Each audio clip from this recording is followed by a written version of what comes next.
Preludios de la Dragonlance, 5. Flint, Rey de los Julis. Mary Kirkhoff and Douglas Knauss. Audiolibro editado por Juan Pablo Flores Montaño. Para El Amo del Calabozo, 2024.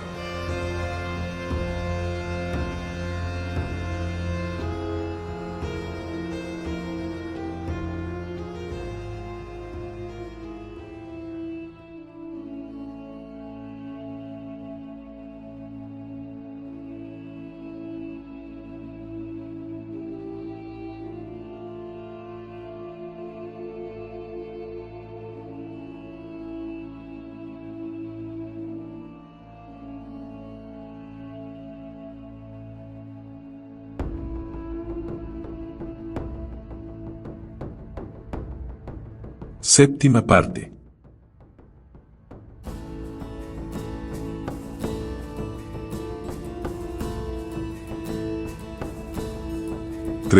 Muerte de un amigo. Dame otra, farfulló Basalt, mientras alargaba a Moldon la jarra vacía. El joven enano chasqueó los labios y se dijo que la cerveza no le sabía tan bien como antes. Mas no importaba. El humano llenó el pesado recipiente en contra de su voluntad y dirigió una mirada entristecida a Basalt cuando el enano se la llevó a los labios y bebió con tragos ruidosos, sin importarle que la espuma se derramara y le cayera en la barba. Luego dejó la jarra sobre el mostrador con un golpe, decepcionado de que la cerveza, fuera por lo que fuese, no le proporcionara placer. Tómatelo con calma, le aconsejó Moldon. En la voz del hombre, por lo general cordial, se advertía un tono de reproche cuando se dirigía a Basalt en los últimos días. El tabernero estaba cada vez más preocupado por el comportamiento del joven enano. Irritable y alocado tras la muerte de su padre, el muchacho se había vuelto taciturno e intratable en las semanas transcurridas desde que su tío Flint había abandonado la ciudad.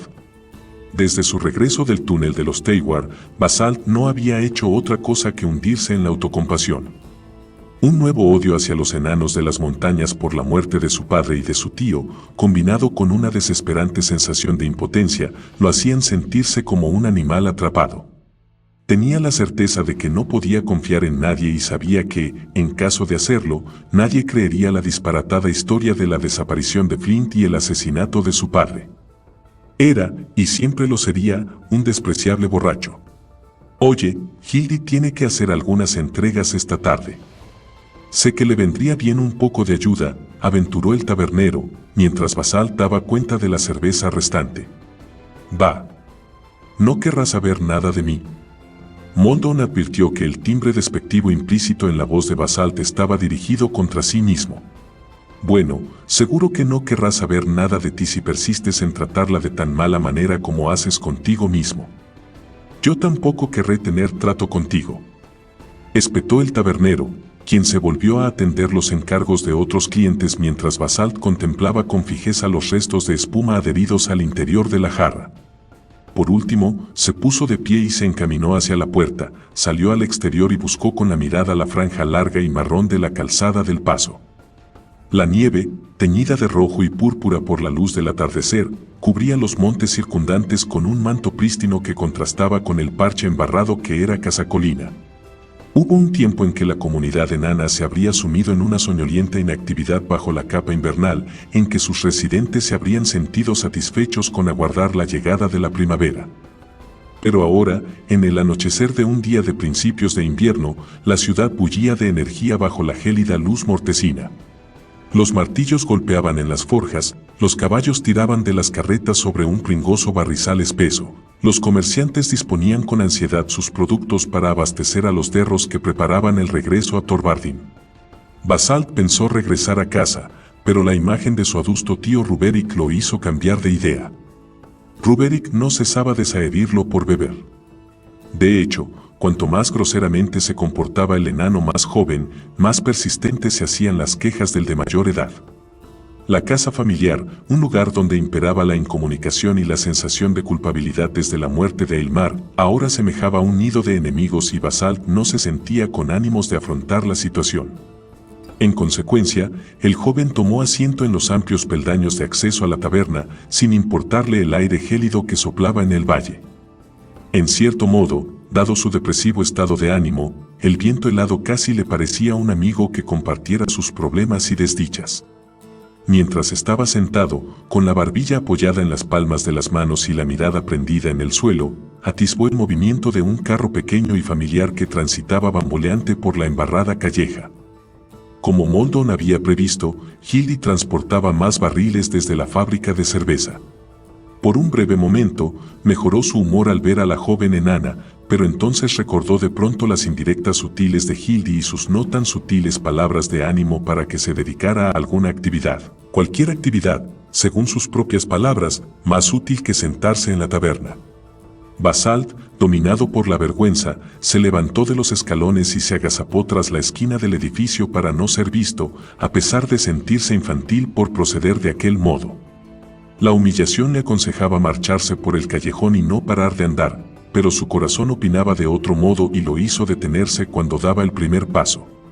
Con los párpados apretados, Basalt se recostó contra la pared y se preguntó, en medio de la bruma producto de la cerveza, ¿por qué sentía el impulso de huir de alguien a quien conocía de toda la vida y que había sido siempre su amiga? Lo que es más, rememoró con una sonrisa, Hildy le había dado su primer y único beso en los labios. «Maldita sea», gruñó, ceñudo por la mala suerte que lo perseguía. Sacudió la cabeza para aclarar las ideas y dio la vuelta a la esquina en el momento en que Hildy frenaba el tiro de caballos frente a la taberna. «Hola, encantadora hija del cervecero», saludó con una galante reverencia. Luego se irguió, adoptando una pose jactanciosa, y sonrió a la muchacha sentada en el pescante del carro. «¿Te ayudo?». Hildy tendió los brazos, y él la bajó del vehículo. «Disculpa que te mire con tanta fijeza, pero hubo un tiempo en que conocí a alguien parecido a ti», se burló ella. «Era un buen muchacho. O debería decir que aún lo es». Le hizo un guiño. «Me vendría bien un poco de ayuda. Entraré y preguntaré a Moldon lo que necesita. No tardaré». Basalt la siguió con la mirada mientras pasaba por la puerta. En ese momento se sentía mucho más feliz de lo que hubiese imaginado unos minutos antes. Silbando con gesto ausente, se dispuso a descargar los pesados barriles. El carro contaba con 2 largas planchas de madera que servían de rampa, bajó uno de estos tablones y lo asentó con firmeza en el suelo embarrado. Al tirar de la otra plancha, se le escurrieron los dedos y el madero cayó al suelo. El golpe levantó una rociada de barro y agua sucia que le salpicó las botas y los pantalones. Pero la reacción de Hildy al verlo le había levantado el ánimo de tal manera que se rió de su propia torpeza. Alguien más que estaba en la calle no compartía su buen humor. Enano de las colinas. Basalt levantó la vista, sorprendido, y se encontró con el semblante hosco de un guardia derro. El cabello amarillo pajizo le crecía en mechones crespos y bajo la piel pálida de la frente se traslucía una palpitante vena azul. «Estúpido zoquete. Me has salpicado las botas con la mugre de vuestra ciudad maloliente», acusó el Teiwa. Basalt se irguió listo para devolver el insulto al beligerante derro, pero recordó que Hildy saldría de la taberna en cualquier momento. Con el único deseo de evitar cualquier enfrentamiento y dar una buena impresión a la joven, dominó su primer impulso. «Lo siento. Fue un accidente», musitó, aunque la disculpa se le atragantaba. Dicho esto, se giró hacia el carro, pero una fuerte mano cayó sobre su hombro y lo obligó a darse la vuelta. «¿Un accidente?», gritó el derro. «Eres un embustero. Vi cómo lo hacías a propósito para mancharme las botas. Ya las estás limpiando». El Davor era fornido y musculoso, tan alto como Basalt y llevaba cota de malla, guanteletes con nudilleras de hierro y yelmo. De su cintura pendía una espada corta. Por el contrario, el enano de las colinas estaba desarmado y sin prendas que lo protegieran. El joven sabía que, de ser provocado, el derro lo atravesaría de una estocada, sin la menor vacilación. Con la faz encendida por la cólera, Basalt consideró sus opciones. Por el rabillo del ojo atisbó a Hildy y a Moldon que salían de la taberna, atraídos por el alboroto. «Ya me has oído, límpialas», bramó el enano de las montañas. «Que lo haga tu madre, la Hobgoblin», intervino Hildy, Fuera de sus casillas, sus ojos echaban chispas mientras se acercaba a los dos enanos. Para entonces, un reducido grupo de curiosos se había reunido en la calle y contemplaba el enfrentamiento con cautela. Basalt advirtió que los ojos del Derro, brillantes y encolerizados, se volvían hacia la joven. De pronto, lo que más lo asustaba en el mundo no era el peligro que lo amenazaba, sino el temor de que Hildy se interpusiera entre ellos y lo humillase más de lo que se sentía capaz de soportar. O, lo que era peor, que la hiriesen. Ni siquiera una Jocobin admitiría como hijo a este pedazo de carne, gruñó Basalt, atrayendo sobre sí de nuevo la atención del Derro. Sus miradas se encontraron, rebosantes de odio, y se trabaron como dos cornamentas. Ni siquiera un Jocobin consentiría que su hembra luchase por él, se mofó el Teiwar. Aunque esta me serviría de diversión un par de horas, con la ayuda del incentivo adecuado. La expresión lasciva impresa en la faz del Derro era más de lo que Basalt podía soportar. Con un aullido salvaje, se abalanzó sobre el enano de las montañas y sus dedos se cerraron en torno a la garganta del arrogante Teiwar. El Derro reaccionó con rapidez y estrelló el puño enguantado en el rostro de Basalt. El enano de las colinas se desplomó en el suelo, en medio del barro. Sentía un latido fuerte en el pómulo y, cuando se llevó la mano a la cara, la retiró manchada de sangre. Sofocado por la ira y la frustración, Basalt se incorporó de un brinco y cargó de nuevo contra el Derro. Agachó la cabeza y embistió al otro en el estómago. El Teiwar se tambaleó un poco, sorprendido por la fuerza del impacto, pero después rompió a reír al ver que Basalt retrocedía a trompicones, aferrándose con las manos el cráneo, que había chocado con las anillas metálicas de la armadura del Derro. Ahora ponte de rodillas, enano de las colinas, y limpia mis botas. Se mofó el Teiwar, adelantando un paso.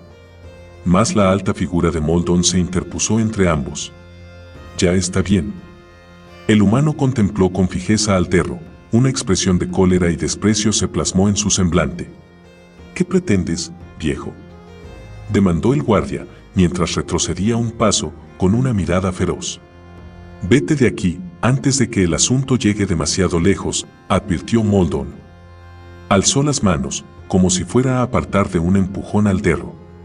En un abrir y cerrar de ojos, el enano de las montañas desenfundó la espada. Yo decidiré hasta dónde llega el asunto. Te enseñará cómo se hacen respetar los Teiwar. Bramó.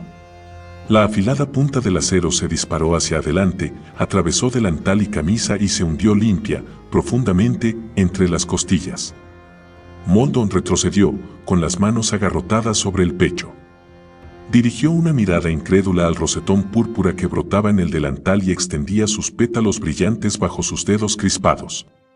Basalt, todavía atontado por el golpe recibido en la cabeza, contempló mareado cómo el tabernero se tambaleaba y después se desplomaba con un chapoteo en el barrizal de la calle.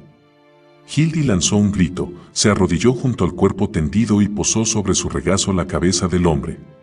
Basalt sintió que se le helaba la sangre al ver a Moldon hecho un ovillo, con la mirada desenfocada dirigida al cielo y abriendo y cerrando la boca sin emitir sonido alguno. Levantó de un tirón la pesada plancha de madera causante de todo el embrollo y la blandió con una fuerza superior a lo habitual. El Derro, quien todavía sostenía la espada manchada de sangre, intentó eludir el ataque, pero la pesada viga lo alcanzó en la cadera y cayó despatarrado. La espada corta se le escapó de entre los dedos y se clavó en el barro, con la empuñadura fuera del agua. Basalt se lanzó sobre ella, pero, antes de que la alcanzara, un cuerpo pesado lo empujó por el costado y lo tiró al suelo. «Basta», gritó Tybalt, a escasos centímetros del rostro de su sobrino que se debatía en el barro. «Ya han ocurrido demasiadas muertes en esta población para que también tengamos que añadir una ejecución en la horca». Basalt se retorcía con desesperación, intentando todavía alcanzar al odioso Derro mientras los otros enanos de las colinas ayudaban a Tybalt para sujetarlo. «Basta, he dicho», repitió con más firmeza su tío. 3 enanos sujetaron a Basalt de modo que el joven apenas podía moverse, a pesar de sus forcejeos. El alguacil se volvió hacia el Derro, quien aguardaba erguido, con la mano apoyada en el hacha colgada de su cinto. «Entrega esa arma y acompáñame». serás huésped de la ciudad, dijo Tybalt, indicando el edificio del ayuntamiento, situado una manzana más allá, que incluía la cárcel de Casacolina que contaba con una sola celda. El Derro inició una protesta pero, al parecer, algo en los ojos de Tybalt lo hizo cambiar de opinión. Asimismo, para entonces el número de espectadores había aumentado a varias docenas, todos ellos enanos de las colinas. Algunos comentaban consternados al ver el cuerpo ensangrentado de Moldon, pero ninguno se acercó para ofrecer consuelo a la llorosa Hildy. El enano de las montañas se encogió de hombros, recogió su espada, le limpió la sangre y la enfundó en la vaina. Luego desabrochó la hebilla del cinturón y se la entregó al alguacil. Pero él, Moldon, balbuceó Basalt, incapaz de articular las palabras a causa de la ira que lo embargaba, viendo que el Derro se alejaba calle adelante con uno de los alguaciles. «Por Reorx», gritó el joven. «Dame tu hacha y déjame que acabe ahora mismo con él». Su voz era un clamor desesperado. «Deja que la ley se encargue del asunto», respondió Tybalt con brusquedad. «Ha sido una pelea en la calle, con muchos testigos. Una lucha que, tal vez, se habría podido evitar». Tybalt no finalizó la frase, pero Basalt comprendió a lo que se refería. Miró a la muchedumbre, buscando con desesperación algún rostro comprensivo, pero solo vio horror y piedad. Volvió la vista hacia Hildy y se encontró con sus ojos anegados en lágrimas mientras acunaba la cabeza del hombre muerto. De pronto, Basalt se sintió incapaz de seguir frente a esos enanos de Casacolina. Se abrió paso a codazos entre la muchedumbre, echó a correr y se metió por un callejón lateral. Siguió corriendo y giró en otra esquina, sin importarle hacia dónde se dirigía. Cegado por las lágrimas, giró a trompicones por otra calleja, todavía sin rumbo fijo. Por último, sus piernas debilitadas y el ardor de los pulmones lo obligaron a frenar la marcha y después a detenerse. Respirando a boqueadas, se recostó contra un cobertizo para sostenerse. De improviso, se escucharon unas risitas, risas de niños. ¿Acaso habían presenciado el vergonzoso suceso y lo habían seguido desde la taberna para burlarse de él? No, no podía ser. Sin duda los chiquillos jugaban en el callejón. Con todo, a Basalt lo enfureció su regocijo. «Largaos, mocosos», siseó, entre los dientes apretados, sin darse media vuelta. Pero sus palabras solo tuvieron por respuesta más risas crueles y burlonas. Basalt giró sobre sí mismo, medio loco, dispuesto a darles un susto de muerte a aquellos demonios. De la sombra salieron los dos niños más feos y sucios que había visto en toda su vida, echaron a correr mientras agitaban cuerdas y correas sobre sus cabezas como si cargaran contra el perplejo enano. Cayeron al instante sobre él como ratas y lo envolvieron con las cuerdas y las correas. Uno de ellos se le subió a la espalda y lo tiró al suelo. Su cabeza, todavía palpitante por el encontronazo con la cota de malla del Derro, se golpeó contra la tierra y el callejón, sus atacantes e incluso el suelo empezaron a dar vueltas y más vueltas. Fue entonces cuando percibió el olor que emanaba de los asaltantes. Antes de desmayarse, Basalt supo que no eran niños ni ratas, sino algo mucho peor. Mientras perdía el conocimiento, se preguntó por qué querrían raptarlo unos enanos gulis. 14. Un robo extraño. En el fondo de la jarra quedaba un resto turbio con sedimentos de ponche alucinógeno. Pitrick lo agitó hacia un lado, luego en sentido contrario, sin apartar la mirada del movimiento rítmico y simétrico. Observó el sedimento, inevitable en la bebida de hongos por mucho que se filtrara, que se agitaba atrás y adelante como una ola diminuta. Encontraba escaso solaz en el sencillo espectáculo. El hecho de que esta fuera la sexta jarra que se tomaba en el transcurso de 3 horas le causaba tanto consuelo como amargura. Si bien Pitrick utilizaba el brebaje como una ayuda trascendental, como un paso hacia la relajación y una comprensión más profunda, rara vez se permitía el perderse de un modo tan completo en sus otros alicientes que creaban adicción. El abuso no convenía. El hechicero ya era adicto al poder. De crearse otra dependencia, de desarrollar cualquier otra relación tan profunda y esencial como la que tenía con el concepto de poder, solo le reportaría retrasos y lo apartaría de su meta. Con todo, algo había apartado su atención del objetivo principal. Perian Cyprium, la capitana pelirroja de la guardia del Tane, consumía sus pensamientos. De nuevo Pitrick agitó los pozos y escuchó el leve rumor de líquido. Frustrado, arrojó el contenido en la lumbre y después estrelló la jarra en los morillos. El fuego adquirió una tonalidad azul brillante y la poción fermentada cobró vida en una llamarada deslumbrante. Inflamada al igual que el fuego, la melancolía del hechicero se tornó en cólera. Se la había jugado bien, por todos los dioses. Ignoraba cómo o por qué, pero, de algún modo, se había confabulado con los hados para chasquearlo. Uno de sus recursos más poderosos y potentes, el pergamino de deseos que había reservado durante tantos años, se había convertido en cenizas y arrastrado por el viento de su propia magia. Su poder era incuestionable, irrefutable, pero aún así no había dado resultado. Pitrick no había dejado resquicio alguno por el que pudiesen escapar los poderes místicos. Sin embargo, aun cuando el pergamino se había consumido y le había sido tomado el periodo de vida exigido a cambio, Perian no estaba a su lado. «He sido un estúpido», gimió Pitrick en voz alta. «Lo que es peor, he sido un estúpido ofuscado y manipulado. He despilfarrado uno de los mejores recursos mágicos que existen, sin recibir nada a cambio. ¿Cómo he permitido que ocurra algo así? ¿Cómo llegó a convertirse en semejante obsesión esta mujer?» Con el rostro hundido en las manos, Pitrick pasó cojeando junto al pulido escritorio y bajó los escalones que llevaban al salón, situado a la derecha del estudio. Sus ojos estaban en otro lugar, en otro tiempo, tal vez en otro mundo. No necesitaba ver nada, pues los detalles de la estancia estaban grabados con total precisión en su mente. Sin dirigir siquiera una ojeada al entorno, se detuvo y se derrumbó en el asiento frente a la chimenea. «La aborrezco y, sin embargo, necesito poseerla. Cada negativa, cada movimiento para apartarse de mí, solo incrementó mi deseo. ¿Conspira el destino en mi contra? ¿Busca frustrarme el entramado mágico de este mundo?» Pitrick alzó la cabeza y lanzó un aullido. ¿Cómo pudo fallar? No cometí el menor error. El sonido de una llamada en la puerta dejó rígido al hechicero. Miró alrededor de la habitación, desconcertado en principio por el ruido, hasta que éste se repitió. La bruma de alucinógeno y la angustia que le ofuscaba la mente se aclaró y su vista se enfocó de nuevo en los detalles del entorno. Al igual que con el pergamino, también he dispuesto con excesiva premura de Legaer, se dijo. Sus labios esbozaron una sonrisa retorcida al rememorar la suave garganta del indefenso criado entre sus dedos. Mientras se levantaba, pensó que necesitaba de inmediato un sustituto. La llamada sonó una vez más. Pitrick, irritado, cruzó renqueante la sala, muy molesto por la intromisión.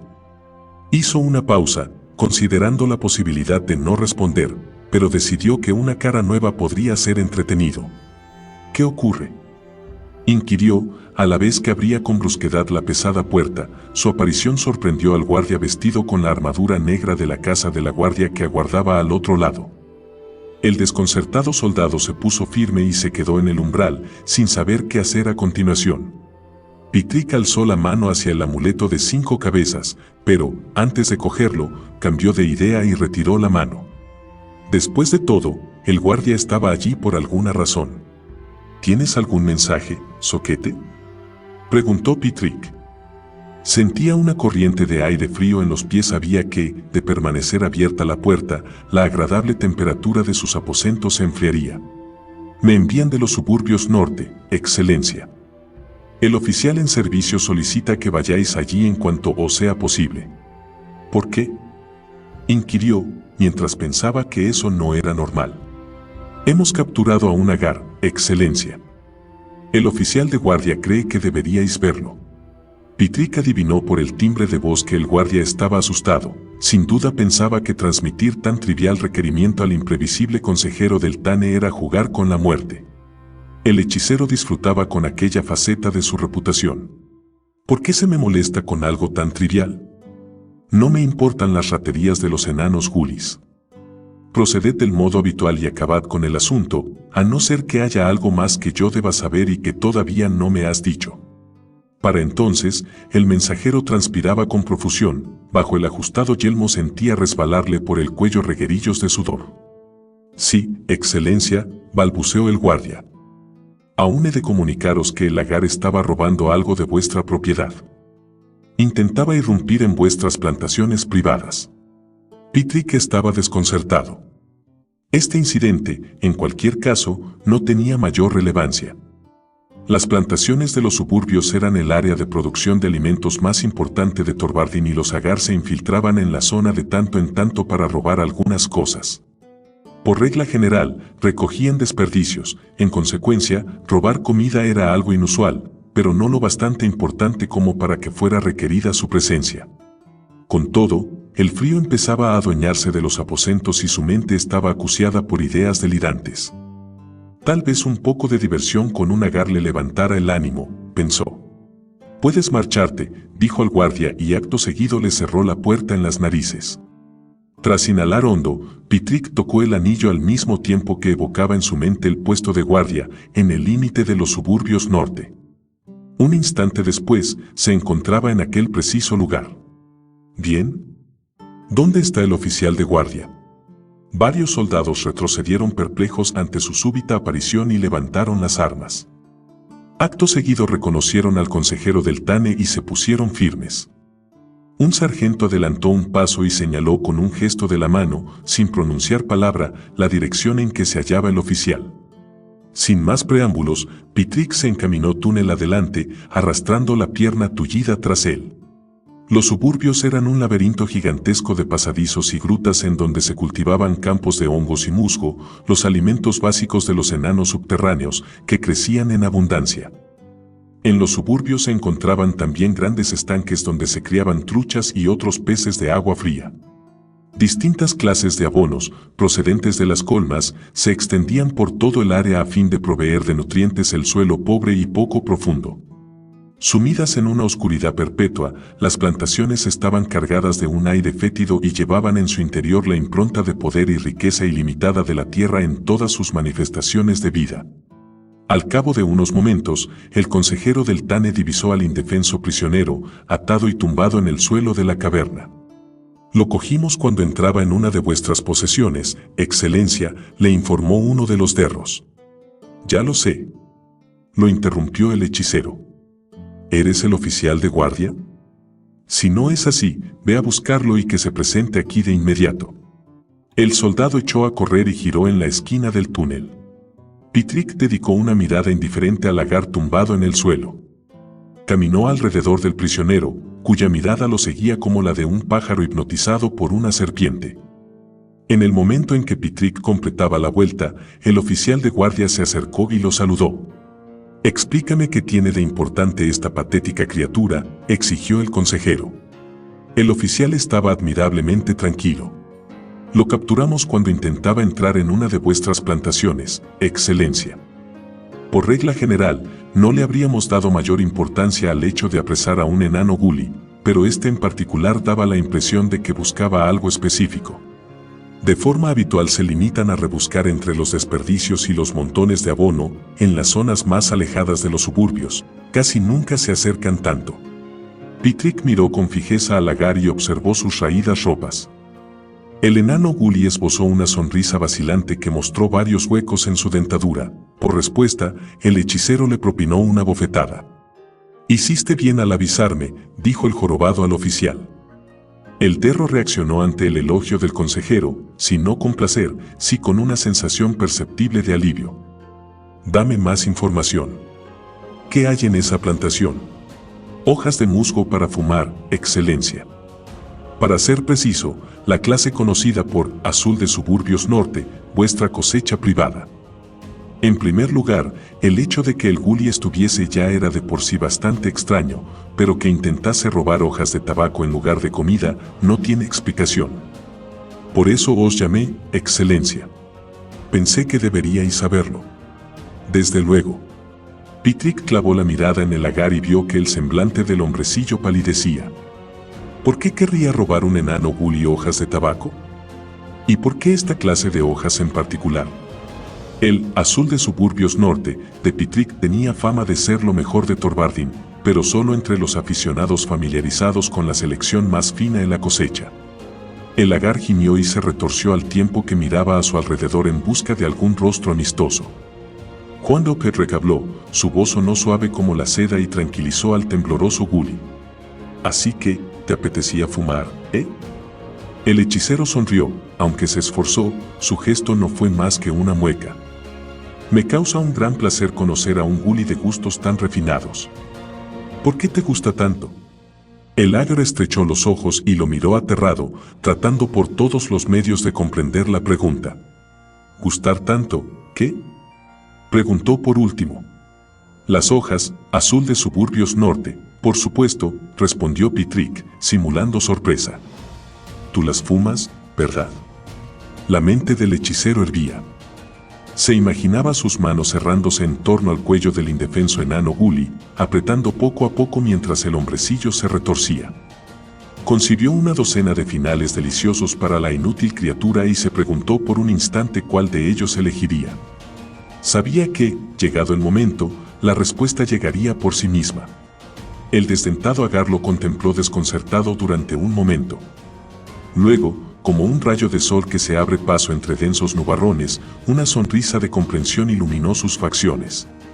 «Oh, hoja de musgo no para dentes», dijo entre risas. Pitrick estrechó los ojos. «No. ¿Para quién entonces?». «Hojas para reina. Nueva reina de Lodazal gustar buen tabaco», proclamó el Agar con orgullo. «Ella elegirá dentes para que conseguir hoja de musgo». Pitrick supuso que Lodazal era una de las patéticas guaridas de enanos Gullys en los límites de Torvardin. Su furia se incrementó al pensar que alguna Agar disfrutaba con su refinada cosecha. ¿Pero por qué? ¿Por qué una enana Gully que se alimentaba con lombrices y basura se interesaba por la calidad de las hojas que fumaba? «Cuéntame algo más sobre esa nueva reina de Lodazal», pidió con voz suave Pitrick. «Después de todo, represento al Tane, el rey de los Teiwar. Tal vez le interese conocerla». «No, no.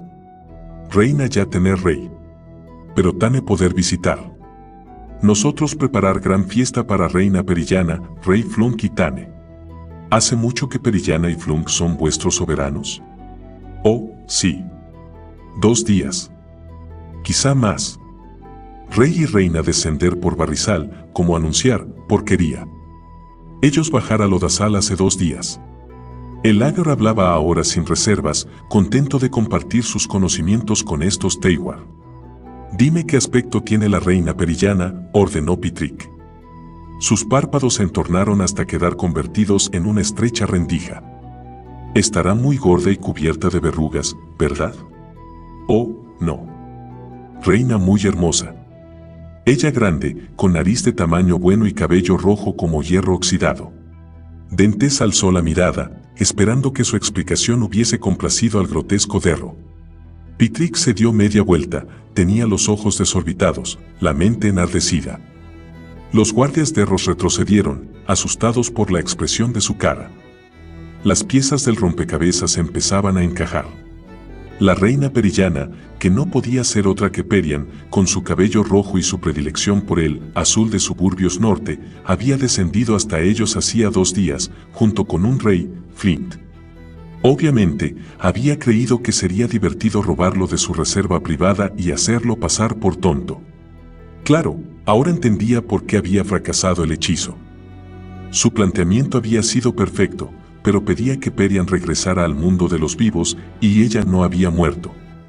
Como se las habían arreglado para sobrevivir en la cima, era algo que no alcanzaba a comprender, pero de lo que sí estaba seguro era que la reina de estos Gullys era Perian. Entre los labios apretados del Derro salían espumarajos de rabia. ¿Cómo se estaría riendo de su fracaso aquella maldita mestiza pelirroja? La idea acrecentó aún más su cólera. Pitrick se giró con lentitud y clavó la mirada en el Agar. Dente se retorció y reculó al ver que el hechicero se le acercaba. «Te mataré a ti primero», siseó Pitrick. «Pero solo será el principio. Tu clan de ladrones y cómplices será exterminado por completo. Los mataré uno a uno, hasta acabar con todos. Si es preciso, lo haré con mis propias manos. Pero a ella la tendré. Vuestra reina caerá en mi poder y sufrirá». El jorobado se abalanzó sobre el tembloroso Agar y sus poderosas manos se cerraron en torno a su cuello. Los guardias de Ross contemplaron con nerviosismo cómo el enloquecido hechicero descargaba su furia en el indefenso prisionero. Pitrick sacudió al lagar como un muñeco de trapo y después lo apartó de un empellón. Con una mano aferró el medallón mientras que con la otra señalaba al aterrado Gully con un dedo acusador. Una descarga de energía mágica se desprendió del índice de Pitrick, hendió el aire y alcanzó al enano Gully en el pecho. El lagar lanzó un aullido y cayó de espaldas.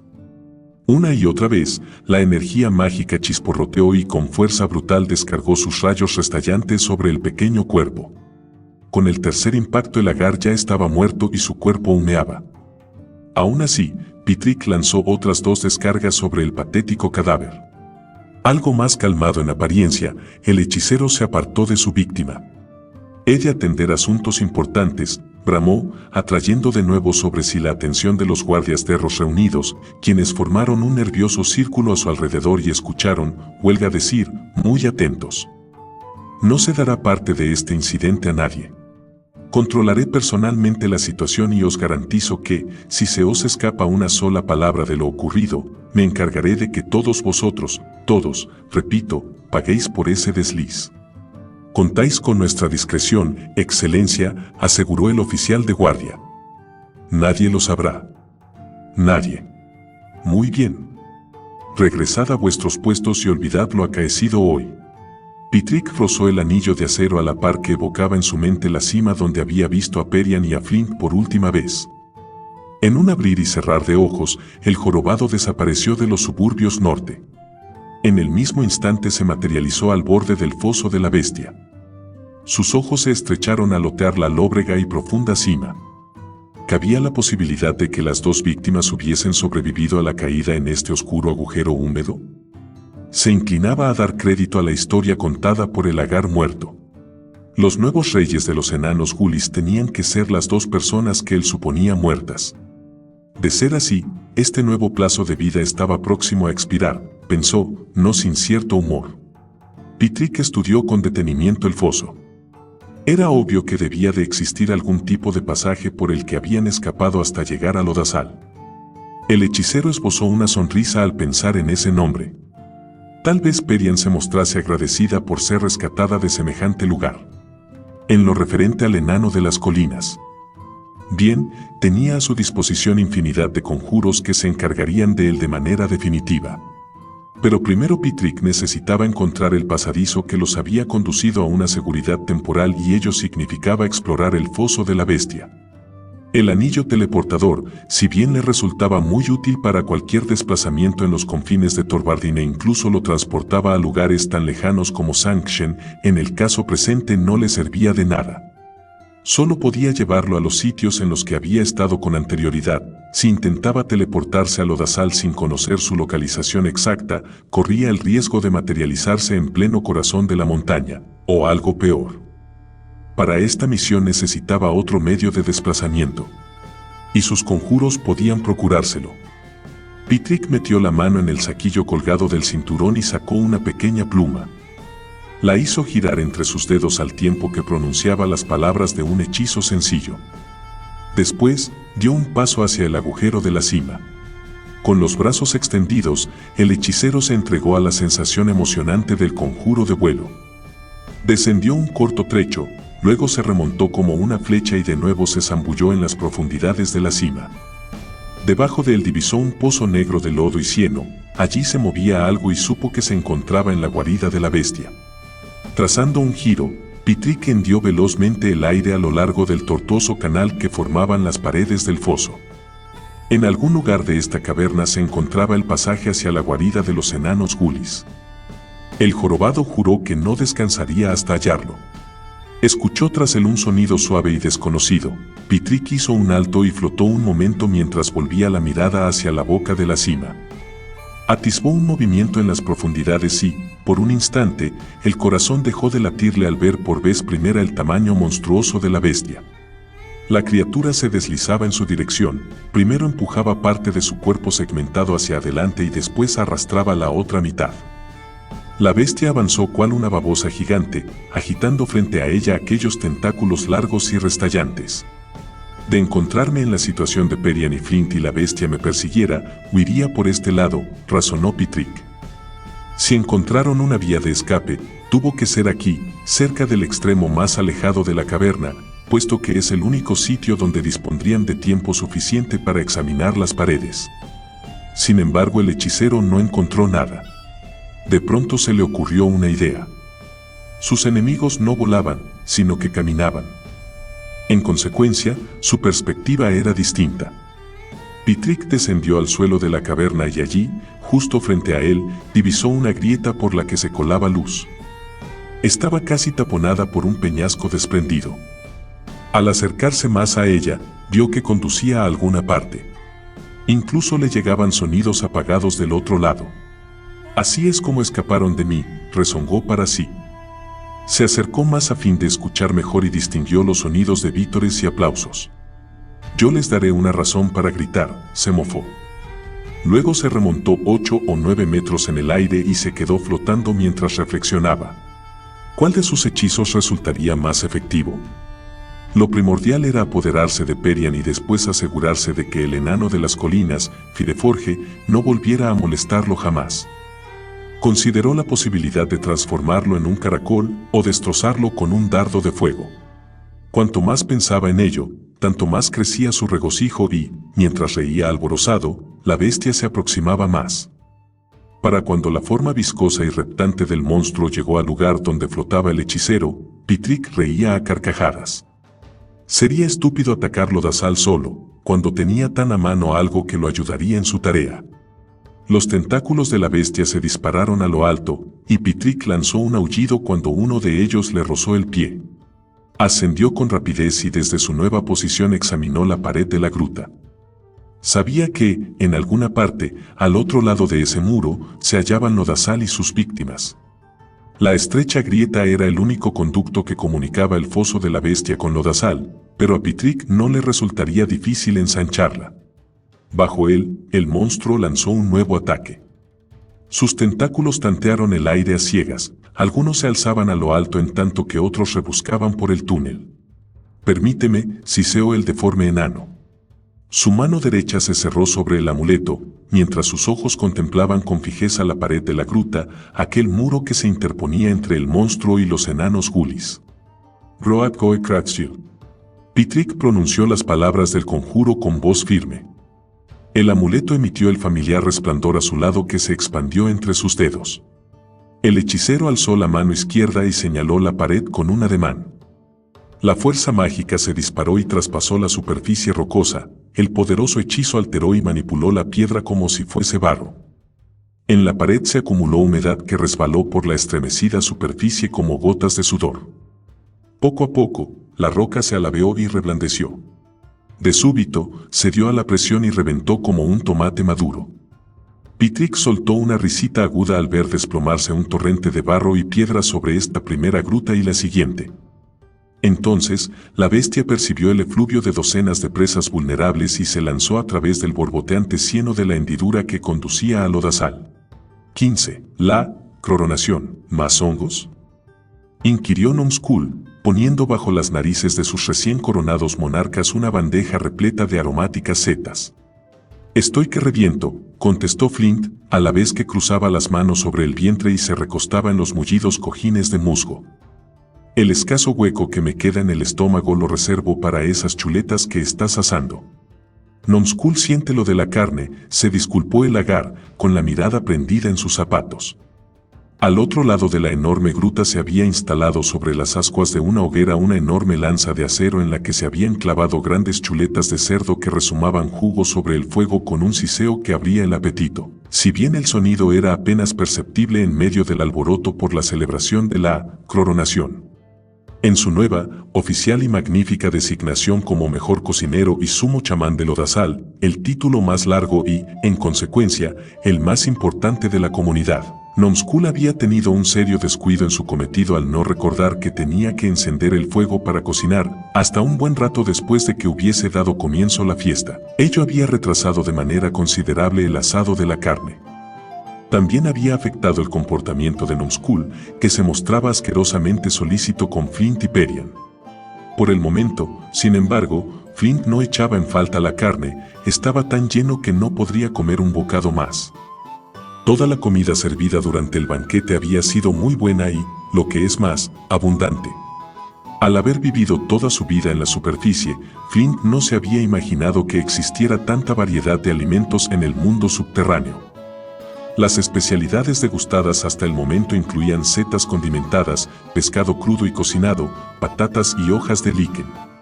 No me he sentido mejor desde que llegué aquí, admitió el rey de los enanos Gulis, con una mirada franca a su reina. No ha estado mal, se mostró de acuerdo Perian. Estoy acostumbrada a cosas mejores, en cualquier caso, la mayoría de estos alimentos proceden de las plantaciones de Torvardin. Con todo, me sorprende el buen partido que Nomskull ha sacado de ellos. Ojalá Dentes regrese con las hojas de musgo. Me pregunto por qué se retrasa tanto. Todavía puede llegar para el final del banquete, contestó Flint, con una ojeada a las chuletas de cerdo, todavía crudas. Hay tiempo de sobra. Observaron la lumbre encendida al otro lado de la gruta, con el montón de costillas empaladas en la enorme lanza de acero. Cada pocos minutos, Nomskull se acercaba al fuego y daba un pequeño giro a la carne. Su procedimiento era en apariencia una labor llevada a cabo al azar, pero la carne exhalaba un aroma delicioso que flotaba entre la multitudinaria asamblea. Todos los habitantes de Lodazal, unos 400 gulis, se habían reunido en el Salón Cielo Grande para celebrar el magno festejo. Llegado este punto, la gruta mostraba los estragos de la fiesta, con el suelo alfombrado de basura, comida, recortes de tela y montones de agar dormidos. La caverna estaba dividida por un arroyo poco profundo que fluía a través de la guarida de los gulis. Aquí, en la gruta, el arroyo desembocaba en una serie de 3 estanques claros y profundos. Docenas de jóvenes agar chapoteaban juguetones en las gélidas aguas de estos estanques. A diferencia de los demás clanes de enanos que Flint y Perian conocían, a los gulis de Lodazal les encantaba el agua. Todos ellos parecían ser unos nadadores estupendos. Ello sorprendía sobremanera a Flint, quien no conocía a ningún enano, ya fuera de las colinas o de las montañas, que supiera mantener la cabeza fuera del agua. Él, Perian y una docena de agar, su corte, en la que estaban incluidos Nomskull, Fango y Pústula, estaban sentados a la orilla del arroyo. Una estrecha pasarela de piedra tosca cruzaba la corriente entre 2 de los estanques y conectaba con la zona más amplia de la gruta, donde se encontraba el resto de los enanos gulis. Pústula y Nomskull se habían turnado en aclamar y ofrecer brindis a sus nuevos gobernantes. Pústula se había convertido en la dama de compañía y camarera de la reina, o camarera real, como se refería a sí misma la enana guli. Nomskull, además de sus funciones como curandero y mejor cocinero y sumo chamán, había jurado su cargo de primer edecán del rey. «Tú ser un real rey regio», sentenció Nomskull, derramando un poco de licor al levantar la copa para ofrecer este nuevo brindis a su monarca. Tras el brindis del chamán, el aire se llenó de setas, líquenes y cabezas de pescado que volaban de un lado a otro. Algunos tiros fallidos cayeron en el agua a poca distancia del rey y la reina, pero una mirada furibunda del edecán, unida al gesto amenazador de llevarse la mano a su saquillo mágico, indujo a que el juego se trasladara a un terreno más distante y seguro. «Por cierto», comenzó Flint, «aquí no jugáis a algo, como a la pelota, enlazar la estaca o cualquier otra cosa». Nomskull lo miró extrañado. «¿Atascar la asada?» «Quiero decir deportes», insistió Flint. «Juegos atléticos». «Se pone un grupo de 2», lo interrumpió Perian. «De 2 personas a un lado y otras 2 en el contrario, y ambos grupos intentan meter una argolla en el poste de los otros. Ese tipo de cosas, ya sabes.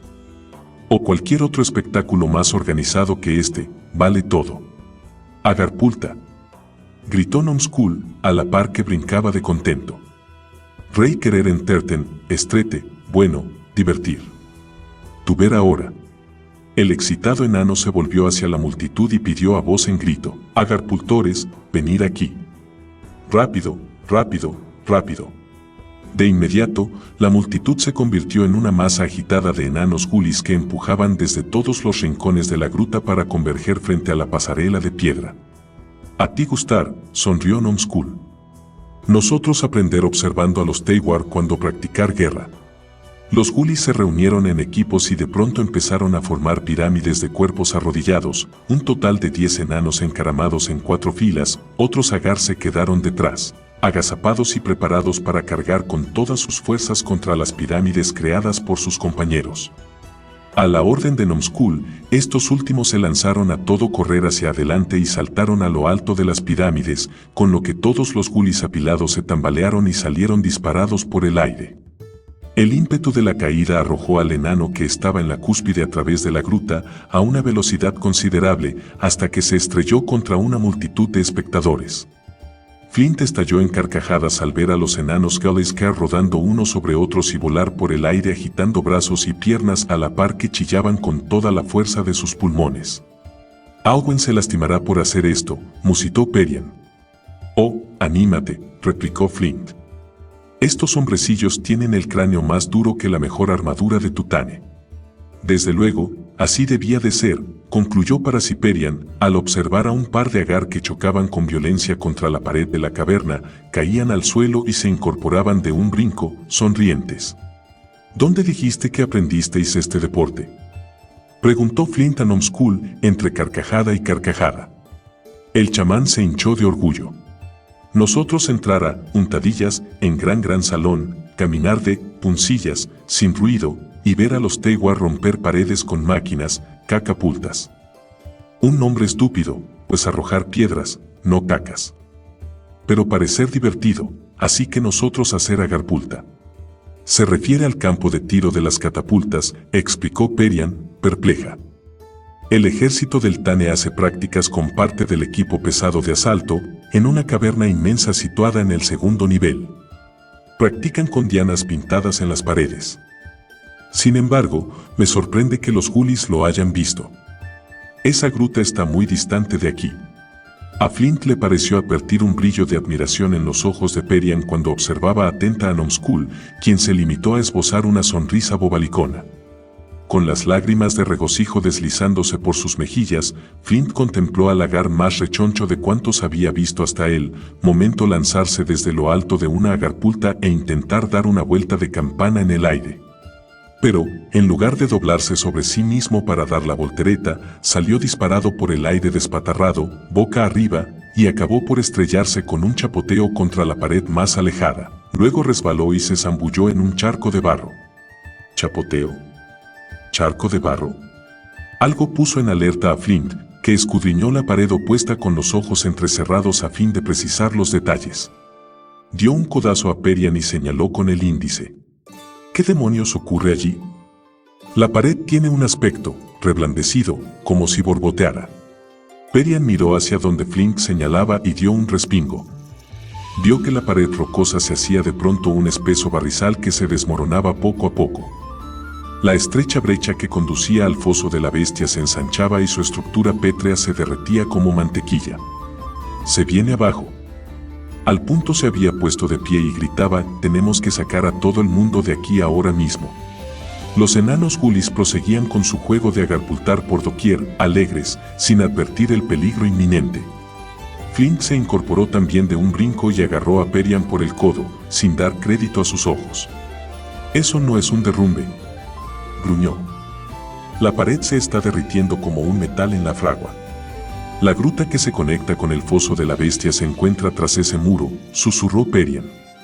Su mirada preocupada descubrió a Flint que ambos habían llegado a la misma conclusión terrorífica. Los dos enanos contemplaron, petrificados por el terror, como la masa de piedra y barro se derramaba sobre el suelo de la caverna. Poco después, la angosta grieta se ensanchaba y ambos supieron que ahora nada se interponía entre el carroñero reptante y lodazal. Entonces divisaron los ondeantes tentáculos al otro lado de la brecha abierta. «Ahí viene», gritó Perian. «Estos Agar están indefensos. Tenemos que evacuar la gruta y levantar barricadas que cierren el paso a esa cosa y aíslen el resto del lodazal.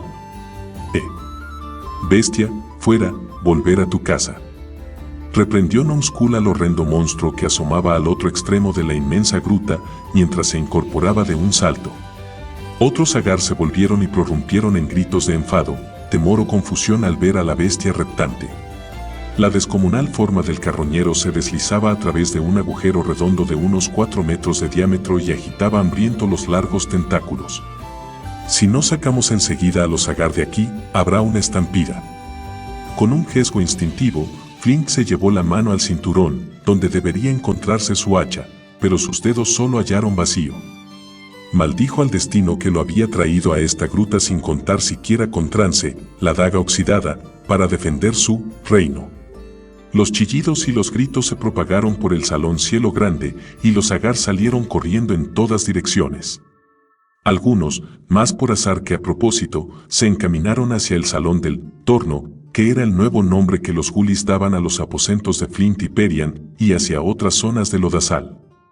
La mayoría corría ciegamente de un lado a otro, gritando y agitando los brazos. Otros se acurrucaban en el suelo, aterrorizados ante el avance de la bestia. «Seguime», gritó Perian. Un oficial de la guardia del Tane está acostumbrado a dirigir con el ejemplo y, ni que mencionar tiene, a que lo sigan sin vacilación.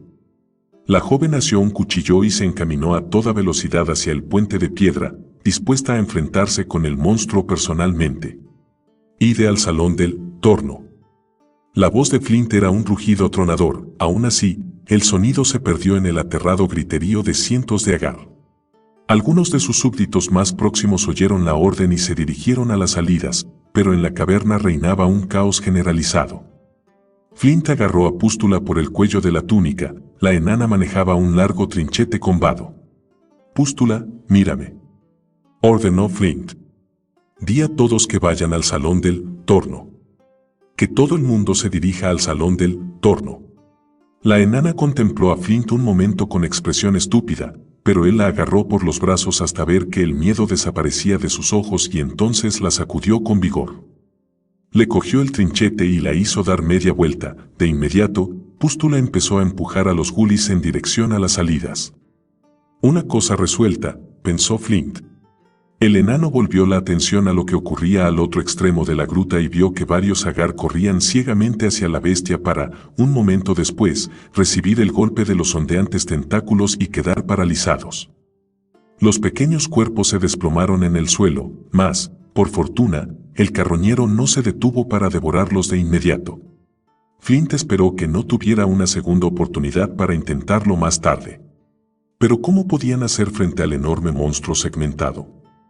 Corrió en pos de Perian, quien había llegado al puente y lo cruzaba con Nomskull pisándole los talones. El trinchete que había cogido Pústula era un arma ridícula, pero cualquier cosa era mejor que nada. Más Agar caían ante la bestia, que reptaba sobre los cuerpos inertes, atraída por la gran cantidad de presas que tenía ante sí. Con viveza, casi podría decirse que con alegría, estiró el hinchado cuerpo y se irguió 4 metros en el aire, sin dejar de agitar los tentáculos. De repente, Perian se frenó en mitad del puente y gritó. Nomskull, que se encontraba justo detrás de su reina, chocó contra ella, rebotó y cayó despatarrado. Flint divisó la amenazante figura jorobada de Pitrick que flotaba en el aire sobre la cabeza de la joven. El derro volaba directo hacia Perian. Blandiendo el largo trinchete, impertérrito ante la incongruencia de su gesto, Flint echó a correr hacia la estrecha pasarela de piedra. Vio que el grotesco Teiwar descendía al lado de Perian y la aferraba por la muñeca. La joven se debatió para soltarse, pero Pitrick la acorraló contra el pasamanos de madera a un lado del puente. El derro se afianzó en la barandilla y dijo una palabra que anulaba el conjuro de vuelo, a fin de posarse en el suelo. Nomskull se incorporó y se lanzó al ataque, pero solo consiguió recibir una fuerte patada de Pitrick que lo apartó a un lado. Desesperada, Perian tiraba para soltarse. Flint avanzaba tan rápido como le era posible, abriéndose paso a empujones entre los amontonados Agar. Tu mezcla de fumar ha sufrido un ligero retraso, pero no te preocupes. Vendrás conmigo, siseó el hechicero a Perian. Su aliento estaba cargado del pegajoso olor a ponche de hongos. Pitrick agarró el amuleto con la otra mano, sin apartar la mirada de las pupilas de la joven. Ella luchó por liberarse, pero no logró escapar de la férrea presa. «Can Straitian», gritó el hechicero. De manera instantánea, centelleó la luz azulada. El hechicero soltó a Perian y se volvió hacia el enano de las colinas que se precipitaba sobre él. Numskull, momentáneamente olvidado, se incorporó de nuevo, detrás de Perian. La joven, por su parte, intentó huir, pero sus pies rehusaron moverse, como si estuviesen fundidos con la piedra del puente.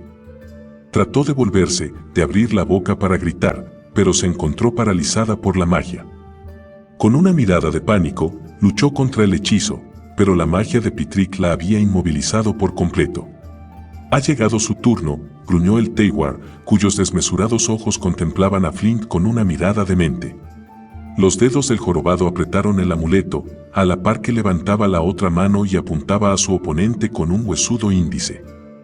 Flint sabía que el Derro le lanzaría el hechizo antes de que él lo alcanzase. Incineros. Incinetoria, comenzó Pitrick, contemplando burlón a Flint, mientras se disponía a envolverlo en un ardiente infierno de fuego mágico. No reparó en que Numskull salía de detrás del cuerpo paralizado de Perian y se acercaba. Incinierutetu. Desafió el chamán, imitando como un mono la pose del hechicero. Soltó de un tirón el saquillo rojo, lo levantó ante sí y palmeándolo con fuerza, lanzó al aire una nube de polvillo. Pitrick retrocedió ante el insidioso polvo, aunque demasiado tarde para evitar que le entrara en la nariz, los ojos y la garganta. Se llevó los dedos crispados a los ojos y después se dobló en dos. A, chus. El estornudo de Pitrick casi lanzó a Numskull fuera del puente. Sabandija. Siseó el hechicero, mientras retrocedía tambaleante para alejarse de la nube de polvo. Acto seguido propinó una brutal patada al guli. El pequeño chamán chocó contra la baranda de madera del puente, que cedió ante el impacto y cayó al estanque en medio de gritos y jadeos. Entonces Flint alcanzó la pasarela y se lanzó a toda velocidad contra el Derro, con el retorcido trinchete enarbolado. Todavía debatiéndose para recobrarse, Pitrick tomó una daga recta y hélea que llevaba colgada del cinturón. En el agua, bajo los dos contendientes, Numskull emergió a la superficie. «Tú mojar mi objeto mágico», se quejó, mientras chapoteaba hacia la orilla. Entretanto, Flint arrollaba a Pitrick con el impulso de su carrera. Trabados en una lucha encarnizada, forcejeando para aventajar al contrario, ambos enanos rodaron por el puente en dirección a la orilla. Los dos blandían en una mano su arma y con la otra agarraban la muñeca de su enemigo. Al llegar a tierra, Pitrick aprovechó una de las volteretas para levantar una pierna y apoyar la rodilla sobre el estómago de Flint. Luego, empujando con todo el peso de su cuerpo, dirigió la hoja de acero contra el pecho desprotegido del enano de las colinas. Este, cogido por sorpresa, se esforzó por estirar el brazo que sujetaba la muñeca de su enemigo, pero la daga del hechicero se acercaba centímetro a centímetro. Sacando fuerzas de flaqueza, Flint propinó una patada al Derro, que rodó a un lado. Ambos combatientes se incorporaron de un salto y lanzaron cuchilladas y frenaron golpes a la par que se situaban a una distancia más segura. ¿Creíste que escaparías, enano de las colinas?, se rió Pitrick, en medio de jadeos. Admito que me ha sorprendido al lograr sobrevivir en el foso de la bestia. El Derro lanzó una cuchillada, pero Flint la esquivó con una finta, a la par que alcanzaba con su propia arma en el pecho del hechicero. Al separarse de un salto ambos contendientes, Flint esperó ver sangre en la túnica de su enemigo, pero, en lugar del rojo fluido vital, atisbó el brillo de una cota de malla a través del tejido desgarrado. Con una rápida ojeada a su arma, advirtió que las puntas del trinchete estaban dobladas, un metal tan endeble jamás atravesaría la armadura del Derro. También yo estoy lleno de sorpresas, se mofó el hechicero. Aquí tienes otra, cuando haya acabado contigo, tu amada ciudad no tardará en sucumbir. Me has hecho comprender que Casacolina y toda tu casta de moradores al aire libre sois demasiado peligrosos para mis planes. Veremos si sigues con vida para lograrlo, gruñó Flint, mientras se escabullía hacia la izquierda del hechicero. A pesar de sus palabras desafiantes, la amenaza del jorobado hizo que un escalofrío le recorriera la espina dorsal. Había que detener a Pitrick ahora. El malvado Derro esbozó una mueca burlona mientras esquivaba su embestida. Viviré. Con Perian a mi lado. Juntos, destruiremos Casacolina y haremos esclavos a sus habitantes. El hechicero se dio media vuelta y echó a correr por la orilla del estanque a una velocidad sorprendente. Flint fue en pos de él. El enano de las colinas sabía que su única esperanza era acosarlo tan de cerca que no le fuera posible realizar un conjuro. Ambos giraron sobre sí mismos con brusquedad al escuchar un grito de Perian. «¡Estoy libre!». Al desvanecerse los últimos efectos del hechizo paralizador, la joven corrió velozmente hacia ellos, al tiempo que blandía el largo y afilado cuchillo de cocina. Con una sonrisa retorcida, Flint se encaró con el derro. Sin embargo, el hechicero lo sorprendió una vez más. En lugar de asir su amuleto, Pitrick soltó una risa desafiante y rozó el anillo de su mano izquierda. Al instante, el derro había desaparecido. Flint miró por encima del hombro al escuchar el grito de Perian. De manera inesperada, Pitrick se encontraba al lado de la enana y la aferraba por el brazo con ambas manos. «He de marcharme ahora», se burló. «Pero regresaré una vez que me haya asegurado de que mi propiedad se encuentra a buen recaudo, sana y salva, en mi casa». Miró con lascivia a la joven y Flint sintió como si se le clavaran en el corazón puñales de hielo. Con un aullido, el enano de las colinas corrió como una exhalación hacia el puente. Vio a Pitrick llevarse la mano al anillo, aunque sin soltar a la joven enana. Ni Flint ni Pitrick imaginaron la reacción de Perian. Justo antes de que el derro tocara el anillo teleportador, la joven levantó la mano derecha, en la que todavía sostenía el cuchillo. El jorobado alzó el brazo para protegerse el rostro, comprendió demasiado tarde que ese no era el blanco de la capitana. El cuchillo alcanzó la mano del hechicero y sesgó carne y huesos. El Dawor gritó y retrocedió, la sangre le corría a borbotones por el brazo. Dos dedos, separados limpiamente de la mano, cayeron con un chapoteo en el agua del estanque. En uno de ellos brillaba un pequeño aro de alambre retorcido. Gimiendo y chillando, Pitrick retrocedió tambaleante, en tanto se sujetaba la mano mutilada. Perian miró aturdida su túnica, salpicada de sangre. A su alrededor, retumbaba el estruendo reinante en la gruta. Algunos Agar huían del carroñero reptante mientras que otros lo atacaban con cualquier utensilio. Su coraje no le servía de nada ante la horrenda criatura, pues su piel, dura y correosa, desviaba los ataques. Los pegajosos tentáculos azotaban a los Julis, que se desplomaban en el suelo, indefensos y paralizados. «Acaba con él», gritó Flint, mientras corría por el puente y se abalanzaba contra el derro. Pitrick alzó la vista, ahora sus ojos tenían una expresión de verdadero miedo. En las pupilas del enano de las colinas vio una cólera ardiente y asesina, se apartó a trompicones al otro lado del puente, en tanto rebuscaba desesperado en su saquillo. Flint no frenó la carrera cuando vio al Teiwar sacar un frasquito de cristal claro. Pitrick se llevó el frasco a los labios y bebió el contenido de un trago, justo en el momento en que Flint saltaba sobre él. El enano de las colinas se precipitó sobre el hechicero y lo arrastró consigo al suelo, luego alzó el trinchete, dispuesto a hundirlo en la garganta del forcejeante derro. Mas, de repente, la garganta desapareció. Mientras Flint lo contemplaba incrédulo, todo el cuerpo de Pitrick se diluyó en una tenue nube de vapor. Flint atacó fútilmente una y otra vez con su improvisada arma, pero la nube flotó a la deriva, se alejó de él y después atravesó el agujero abierto en el muro de la caverna. En pocos segundos, se perdió de vista por completo. «¡Maldición!», aulló Flint, con la mirada prendida en la forma gaseosa de su enemigo que se le escabullía. «Tenemos otros problemas», lo apremió la joven enana. «Mira». El gigantesco carroñero había llegado a la salida que conducía al salón del torno. Era fácil ver por dónde había cruzado la criatura, pues a su paso iba dejando un rastro de cuerpos desplomados que yacían en una línea irregular que atravesaba el suelo de la caverna. Flint oyó la voz de Nomskull impartiendo órdenes. Agarpultores. Aprisa, aprisa. Agarpulta. Patear esa fea cosa enorme.